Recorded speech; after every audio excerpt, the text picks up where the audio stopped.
भाजपचे मंत्री अतुल सावे आपल्यासोबत आहेत। साहेब सकाळी तुमच्या गाडीवरती दगडफेक झाल्याची बातमी आहे। मी पुंडलिक नगरमध्ये माझं संपर्क कार्यालय आहे आणि मी रोज सकाळी या संपर्क कार्यालयात असतो।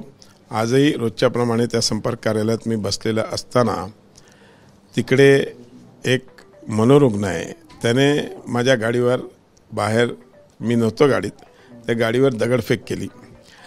नंतर त्याला आम्ही बाहेर आलो, त्याला पोलिसांनी पण पकडलं।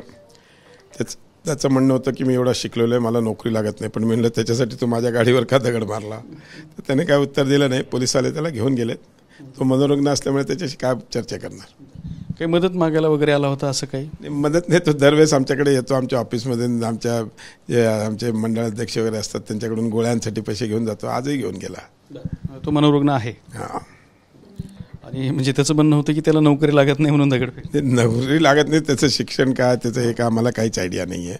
त्याच्यामुळे त्याने त्यावेळेस पोलिसवाल्यांना तो सांगत होता, पोलिसवाल्यांनी त्याला विचारलं ना की दगडफेक का केली, तर तो म्हणला मला नोकरी लागत नाही म्हणून केली। बेरोजगारीचा प्रश्न ऐरणीवर यायला लागला म्हणायचं काय या निमित्ताने? असं नाही आहे, आता नोकऱ्या आम्ही रोज लावतो की एवढ्या नोकऱ्या लावतो।